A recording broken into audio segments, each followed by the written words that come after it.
Bueno, buenos días. Mi nombre es Diego Urbina, yo soy gerente de políticas públicas para la región andina y el cono sur en Amazon Web Services, la empresa de computación y nube de Amazon. Es un gusto para mí estar acá y continuar estas conversaciones tan interesantes sobre temas además tan relevantes para el día de hoy como son la nube, la inteligencia artificial y el cómputo. Pero quisiera comenzar, antes de entrar propiamente a hablar de la tecnología, con una pregunta que podría quizás parecer inconexa, pero quizás la respuesta les va a sorprender. ¿Qué tienen en común el transbordador espacial y la parte trasera de un caballo? Los propulsores laterales del transbordador, que ven acá en la foto de la izquierda, se construyen en Utah y necesitan ser transportados por tren hasta Cabo Cañaveral en la Florida, de donde partía el transbordador espacial. Para poder ser transportados tenían que tener unas dimensiones específicas que les permitieran pasar por túneles, por puentes que tenían estos trenes y que además estuvieran ajustados al mismo tamaño de las vías. El estándar internacional para las vías de un tren es este, 1.44 metros. Pero no es un número que salió random, sino que también tiene una lógica muy hacia atrás. Es paralelo al tamaño de las calzadas de la antigua Roma, del surco medio, por donde pasaban en su momento los carros de guerra, los caballos, las carretas. ¿Y por qué los romanos decidieron que tuvieran este tamaño particular? Porque es el tamaño de 2 caballos yendo en paralelo, jalando la carreta. Entonces, una decisión que se tomó hace más de 2000 años repercute en algo que para nosotros en su momento era tecnología de punta, ¿no? Como el transbordador espacial. ¿Qué nos dice esto? Que a veces, cuando tomamos decisiones basadas en paradigmas del pasado, nos pueden condicionar, incluso sin pensarlo, a limitar cómo utilizamos la tecnología de hoy en día. Y esto es muy relevante, y creo que lo han dicho ya en varias presentaciones de esta mañana, sobre la inteligencia artificial, cómo decidimos regularla, cómo decidimos promover su adopción. No debemos dejar que esos paradigmas del pasado, de tecnologías antiguas, nos condicionen a ver cómo vemos la inteligencia artificial. Y es así que yo los invito a repensar esos paradigmas, a ver cómo vamos a crear nuevos y cómo vamos a aprovechar todas las ventajas que realmente nos trae esta tecnología. Así como la revolución industrial o la llegada del Internet cambiaron radicalmente la manera en que vivimos, la manera en que trabajamos, ya estamos viendo cómo la inteligencia artificial también está cambiando de manera fundamental la forma en que solucionamos problemas, la forma en que creamos valor, la forma en que desbloqueamos el talento humano.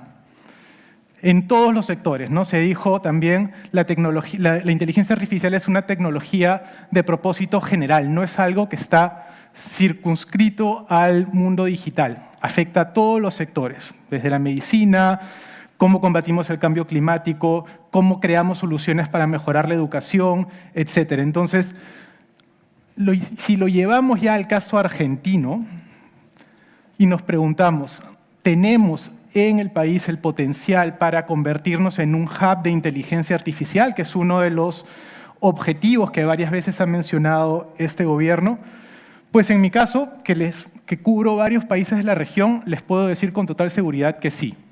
Argentina tiene los activos para ser realmente competitivo en este sector y en este tipo de tecnología.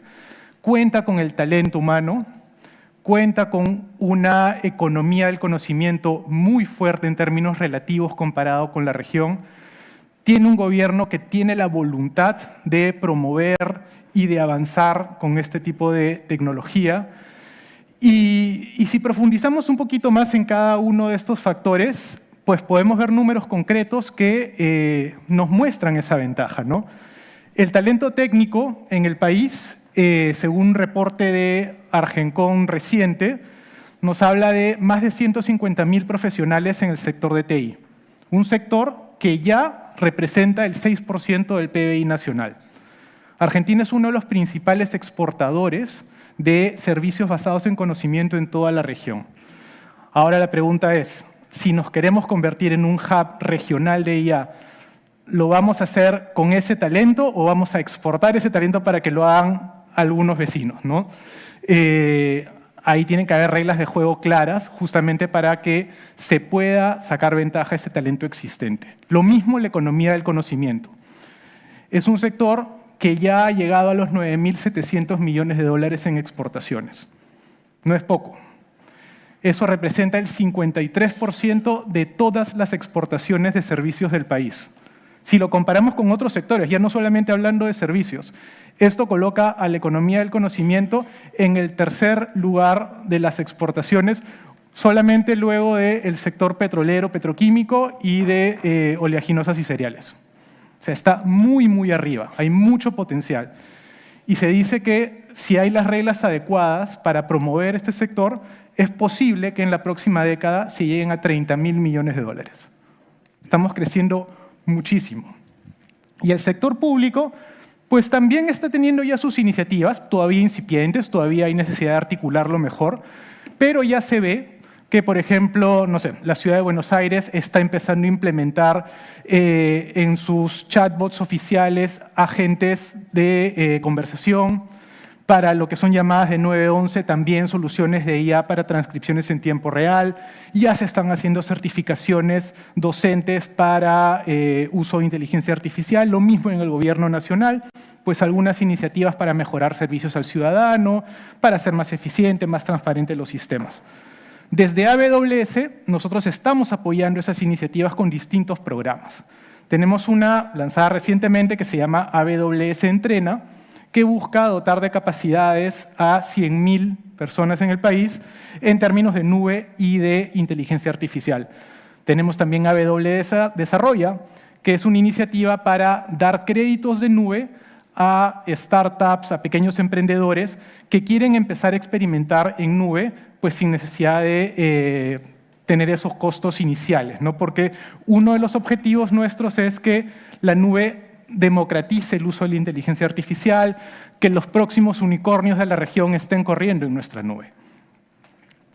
Ahora, el reto, y lo habían dicho también en presentaciones anteriores, al día de hoy es la adopción. Hay una brecha grande entre la adopción de soluciones de inteligencia artificial y la intención de adoptar soluciones de inteligencia artificial. El mes pasado nomás se publicó un reporte de la UIA con Accenture donde evaluaban un poco la situación de la inteligencia artificial en el país. ¿Y qué es lo que decían? Que solo 1 de cada 3 empresas industriales en Argentina está ya adoptando soluciones de inteligencia artificial. Y de ese tercio que los están adoptando, pues las soluciones que se están implementando aún son bastante básicas. Estamos hablando de procesamiento básico para más del 60% de las empresas. Son pocas las que están haciendo automatización real o inteligente o mantenimiento predictivo. Estamos hablando entre el 17%, 15%. Es decir, todavía hay mucho margen por crecer. Sin embargo, cuando les preguntan, ¿y estás pensando implementar soluciones de inteligencia artificial para más adelante? Ahí sí el número sube mucho. Estamos hablando de 8 de cada 10 empresas que te dicen sí, en los próximos 10 años, perdón, en los próximos 5 años estoy pensando en implementar soluciones. ¿Por qué hay todavía esta brecha tan grande entre lo que tenemos hoy y lo que podría venir en 5 años? El principal blocker, obstáculo que hemos encontrado, y que lo menciona el estudio, es la falta de conocimiento. No solamente falta de conocimiento en cómo implementar las soluciones, sino falta de conocimiento en cómo retribuye esto en mi inversión una vez que las he implementado, ¿no? El retorno a la inversión de las soluciones de inteligencia artificial. Y ahí yo creo que hay una tarea pendiente, de explicar a las empresas cómo es que la inteligencia artificial realmente mejora la productividad. Productividad que se ha ido perdiendo a un ritmo de 1.8% anual en la última década y que con las reglas adecuadas podría aumentar en 1.2% en la próxima década. Ahora, ¿qué toca hacer para que podamos cerrar esta brecha entre adopción e intención. En nuestra opinión, hay 3 palancas claves que tenemos que empujar en simultáneo. Uno es la nube como infraestructura habilitadora de la inteligencia artificial. La segunda palanca es una regulación, marco, estrategia, política, llámenlo como quieran, que promueva la adopción sin restringirla, sin prohibirla, bajo principios generales de la IA responsable, cosa que ya muchas empresas globalmente están aplicando. Y tercero, un marco de seguridad basado en estándares, basado en riesgos, que aumente la confianza digital y que promueva esta adopción responsable. Pasemos al primero de esos puntos, ¿no? Que es la nube como fundamento para la inteligencia artificial. La IA, como ya dije, es una tecnología de propósito general que puede ser realmente tan transformadora como lo fue en su momento la electricidad, el cómputo, pero la diferencia es que acá está evolucionando mucho más rápido. Y una estrategia que aproveche esa evolución necesita de la nube. Una estrategia de IA, para que pueda ser realmente escalable, tiene que venir acompañada de una estrategia que promueva el uso de la nube. No son 2 discusiones diferentes. Ya lo habían dicho antes también, la inteligencia artificial necesita de mucha potencia de cómputo, de almacenamiento, de procesamiento de grandes volúmenes de datos, y eso una empresa pequeña, un gobierno, una startup no lo puede hacer sola. Quizás una gran corporación podría hacerlo. Pero para realmente democratizar el uso y las ventajas de la inteligencia artificial, tú tienes que dotar a todos los actores del ecosistema de las mismas herramientas. Y para eso es necesario que tengas una estrategia de nube que le permita a esas empresas, a esos startups, dedicar sus recursos escasos a generar las soluciones, el producto de valor que quieren vender, y no a dedicarse pues, a actualizar, a proteger grandes centros de datos que no es su core de negocio. Eso déjenselo a quienes manejan la nube. Desde nuestro lado, además, podemos ofrecer y asegurar que la seguridad es lo principal que tiene AWS en su arquitectura general, en su infraestructura global.